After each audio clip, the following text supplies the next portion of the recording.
여랑야랑 정치부 김민지 기자와 함께합니다. 첫 번째 주제 보겠습니다. 더하기 표시만 나와 있는데요. 뭘까요? 플러스 50입니다. 김진표 국회의장이요. 국회의원 숫자를 50명 늘리는 방안을 제안했습니다.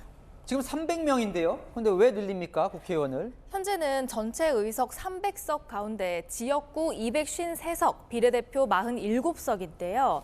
한 표 차이로 당락이 갈려버리는 이 승자독식 선거 체제에서 비례대표가 47석뿐이라면 민의를 제대로 반영하기 힘들다는 취지입니다. 비례대표 의원 수를 50명 늘리면서 전체 의원의 숫자도 늘어나는 방안이 선거제 개편안에 포함되어 있습니다. 글쎄요, 의원 수 늘리자고 하면 국민들 별로 안 좋아하실 것 같은데요. 네, 최근 여론조사 결과를 보면요. 의원 수를 늘리는 것에는 국민 절반 이상이 반대를 했습니다. 그래서인지요, 다들 발언도 조심스러운데요. 국회의원 정수를 늘려서 그걸 다 비례대표로 활용하면 되지 않냐. 하도 오랫동안 국회가 불씨를 많이 받은 데다가 국민들이 동의를 안 합니다.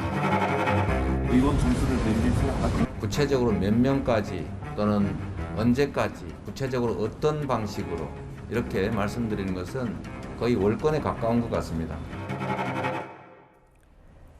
오늘 홍준표 대구시장은 요즘 하는 모습들을 보면 세금이 아깝다면서 오히려 의원 수를 절반으로 줄이자고 주장했습니다.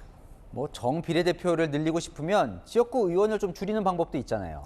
국민 10명 중에 8명은요, 한 85% 정도를 차지하는 이 지역구 의원의 비중을 현재보다 줄여야 된다, 이렇게 생각하는 것으로 나타났습니다. 하지만요, 자기 지역구가 사라질 수 있는 위험을 감수하고 나설지는 미지수입니다. 의원 정수를 유지하기 위해 지역구 수를 줄이는 것은 오히려 비례성과 대표성을 훼손할 여지가 있을 뿐만 아니라 증원도 필요하다. 예. 지금 지역구 축소는 바람직하지 않다. 예. 그런 생각을 갖습니다. 알겠습니다. 그럴 것 같아요, 네, 의원들. 다음 주제 보겠습니다.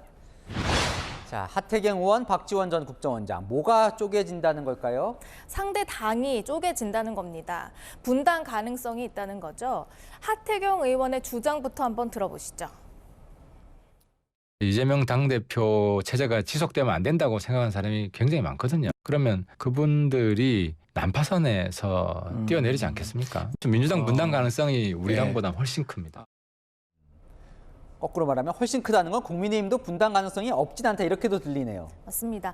박지원 전 국정원장은요, 윤석열 대통령이 자기 사람으로 공천을 하려고 하면서 갈등이 생기고 신당이 뜰 것이라고 전망했습니다.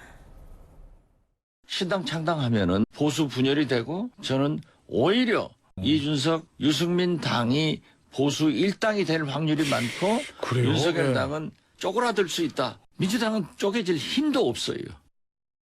네, 서로 쪼개질 거라고 하는 거 어디서 많이 본 것 같은데요. 저희 여랑야랑에서 2달 전에 좀 비슷한 내용을 전해드린 적이 있잖아요.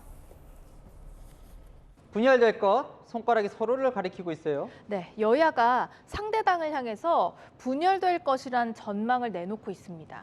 국민의힘이 분열될 것이거든요. 새 당을 차릴 수밖에 없다. 서로 쪼개진다고 서로 굿하고 있잖아요. 그 정당 없어질 겁니다. 당시에도 국민의힘은 친윤, 비윤 갈등을 이유로 민주당은 이재명 대표의 사법 리스크 때문이었는데요. 지금도 마찬가지인 걸 보면 여야 모두 한 걸음도 앞으로 못 나가고 있는 것 같습니다.